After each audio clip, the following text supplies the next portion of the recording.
Some gadgets are brilliant, others are completely useless, yet these 11 sold millions. Let's dive into the most ridiculous tech fads ever. What's up everyone, and welcome back to TechProLife. Today we're taking a trip down a very strange memory lane. We're going to explore tech gadgets that defied logic, absurd, pointless, yet they captured public imagination. Kicking off our list is the undisputed king of useless fads, the OG of doing absolutely nothing, the pet rock. In 1975, advertising executive Gary Dahl was in a bar listening to his friends complain about their pets, the feeding, the walking, the vet bills. It was all too much. In a stroke of what can only be described as tipsy genius, he declared he had the perfect pet, a rock.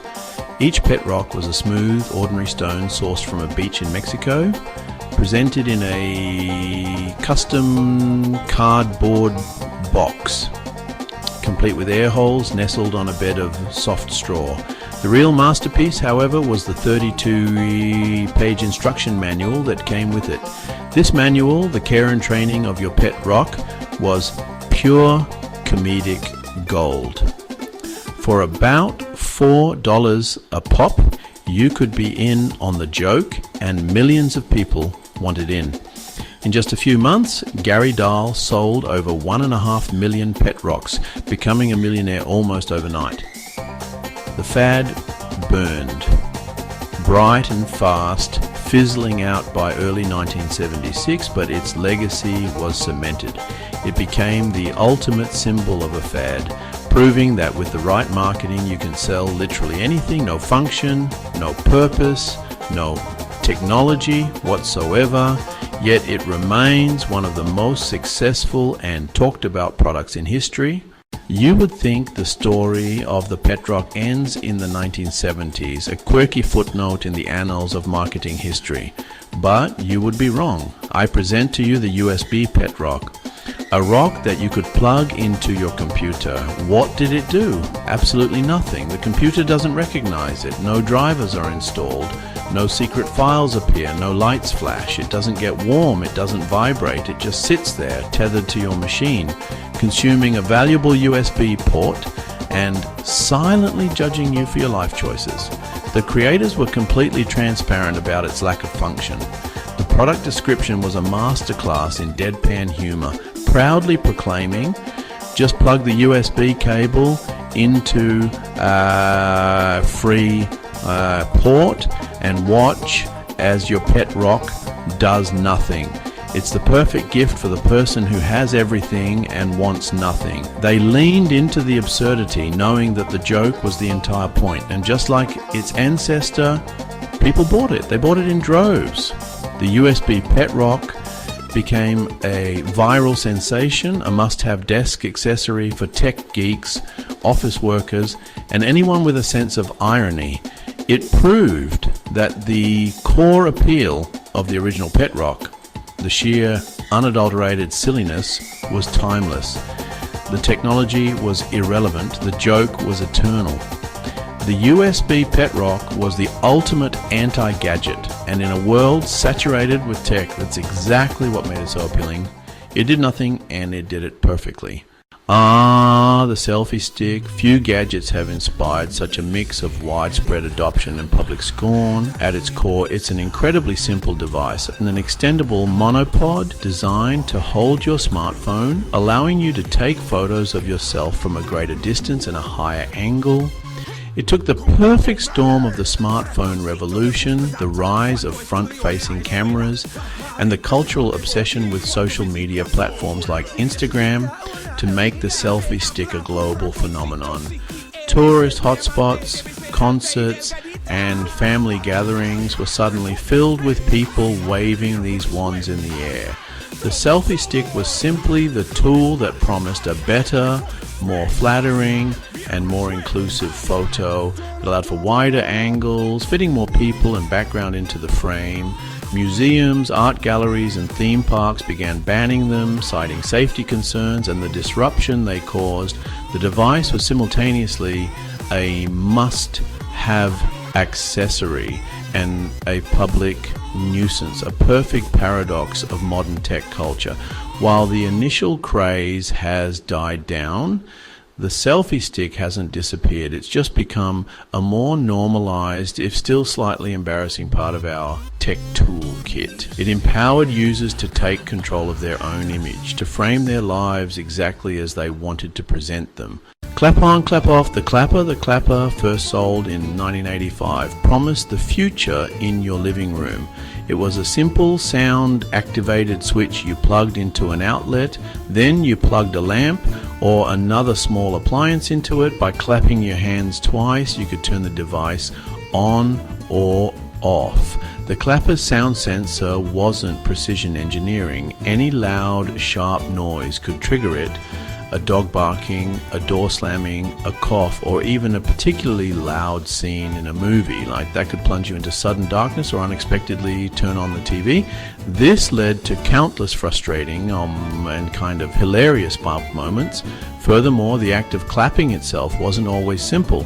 You had to get the rhythm and volume just right. Too soft, and nothing would happen. Too fast, and it wouldn't register. Despite its flaws, the Clapper sold millions and is still available for purchase today. Its success lies in simplicity and memorable marketing. A relic from a time before Hey Google or Alexa, when the peak of human-machine interface was clapping your hands and hoping for the best. It was a gimmick, but a fun gimmick. It offered a taste of the automated future, even if unreliable. In the scorching heat of summer, we all look for a little relief, and in the age of the smartphone, it was only a matter of time before someone invented the iPhone fan. This tiny portable fan attachment plugs directly into your phone's charging port, drawing a minuscule amount of power to spin its soft plastic blades. The promise: instant personal cooling wherever you go. The amount of air this tiny fan can move is to be generous, underwhelming. It's less of a cooling breeze and more of a gentle suggestion of air movement. You have to hold it uncomfortably close to your face to feel anything at all, at which point you're just staring at a tiny whirring object inches from your eyes. And then there's the battery drain. While it doesn't consume a huge amount of power, it's still an unnecessary drain on your phone's precious battery life. You're faced with a terrible choice. Do you want to be slightly less hot for 10 minutes? Or do you want to have enough battery to call a ride home later? It's a novelty item masquerading as a utility. The iPhone fan is the perfect example of a solution in search of a problem that it can't really solve. It taps into our desire for quick tech-based fixes for everyday annoyances. It looks cool, it's fun to show your friends, and for a few dollars it feels like you're upgrading your life until you toss it aside in disappointment. Every so often, a product comes along that is so unapologetically silly you honestly can't help but smile. The banana phone is one such product. It is exactly what it sounds like. A bright yellow banana-shaped piece of plastic that connects to your smartphone via Bluetooth. You can then use it to make and receive calls just like a classic telephone handset. The creators launched it on Indiegogo and were fully in on the joke. Their marketing campaign was filled with banana puns and a light-hearted, goofy energy. They weren't trying to convince you it would revolutionize communication. They were selling fun, a conversation piece, and viral attention. Imagine pulling a giant banana out of your bag in a quiet coffee shop and saying, "Hello?" The reactions you'd get would be priceless. Beyond the sheer novelty, the banana phone actually had a surprisingly wholesome mission. The company pledged to donate a percentage of its sales to gearing up for gorillas. It understood its audience and didn't take itself seriously. It was never meant to compete with Apple or Samsung. It was meant to make you laugh. It's a ridiculous, impractical, and utterly wonderful gadget that proves that in the right hands, even the most bananas idea can be a success. Is it a blanket? Is it a robe? No, it's the Snuggie. The blanket with sleeves burst onto the scene in the late 2000s. One of the most iconic and most frequently parodied infomercials followed. When you're wrapped in a cozy blanket, your arms are totally trapped. You can't read a book. You can't use a remote. You can't eat a snack without letting in the cold. The Snuggie was the revolutionary solution. Basically a fleece robe worn backward that keeps you warm and leaves your hands free. It became more than a product. It became a cultural phenomenon. Late night jokes, memes, pub crawls, and countless people wearing them, ironically, in public. Over 30 million sold, hundreds of millions in revenue. A lesson: marketing plus unintentional humor can create a global bestseller. Practically speaking, the Snuggie is fine. The thin fleece isn't premium quality, and wearing it in public is a bold fashion choice. The Snuggie solved a problem we didn't know we had, and it did so goofily we couldn't resist. It wrapped the world in a warm, fleece-covered hug of absurdity. Before the era of YouTube tutorials teaching you how to cut your own hair, there was the Flowbee. This truly bizarre invention combined two things that really should never ever be combined: a haircut and a vacuum cleaner. The device was basically a set of electric clippers attached to a hose, which you would then connect to your home vacuum. The vacuum suction would pull a section of hair up into a chamber, perfectly straight, then blades would snip the end and the clippings would be sucked away. Infomercials showed smiling, confident people giving flawless haircuts. The reality for many users, though, was a bit more chaotic.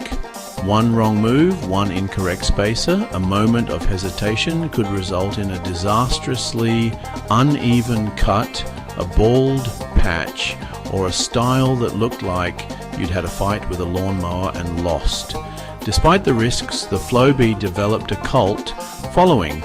People in rural areas, people saving money on haircuts, and adventurous DIYers.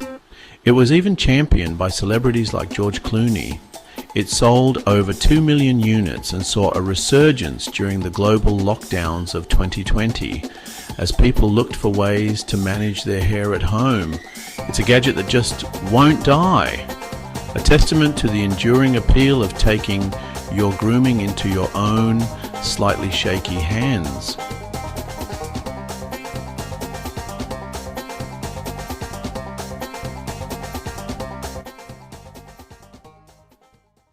Sometimes a gadget comes along that is so profoundly useless, so devoid of any practical function, that it kind of transcends into a form of art. The USB humping dog is really one such masterpiece. When you plug it into your computer's USB port, it begins to enthusiastically hump the side of your machine.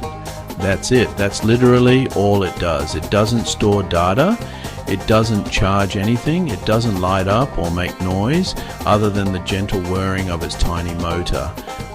This gadget became a viral sensation in the mid-2000s, a time when USB-powered novelties were all the rage. Missile launchers, cup warmers, plasma desk toys. It was the perfect gag gift for Secret Santa, a way to prank a coworker or just confuse your boss. The humor is juvenile, it's base, it's silly, and it's completely unprofessional. It represents a specific era of internet culture where shock value and randomness were king. It's a tangible piece of viral absurdity. It asked nothing of us except to plug it in and laugh at the sheer, unadulterated pointlessness of it all. The pursuit of youth and beauty has led to some truly strange inventions, but few are as visually terrifying as the electric facial mask. These devices look like something from a low-budget sci-fi villain. Plastic masks lined with electrodes. You strap it to your face, turn it on, and it promises to tone, lift, and rejuvenate your skin by sending gentle electrical currents into your facial muscles. The tech is based on a legitimate treatment called electrical muscle stimulation, or EMS, used in physical therapy to prevent muscle atrophy. The idea: cause your facial muscles to contract, then relax. Basically a workout. The experience is deeply unsettling. You look like a robot or a character from a horror movie. Your face twitching and spasming beyond your control is bizarre and uncomfortable. Do they actually work? The scientific jury is still out. Some dermatologists say EMS can give temporary tightening, but there's little evidence it creates lasting change. Many experts say consumer masks are too weak to have real impact, more placebo than powerful tool. Results, if any, are subtle and short-lived. They tap into anxieties about aging and our love of futuristic tech. Revolutionary beauty device or just an expensive face twitcher?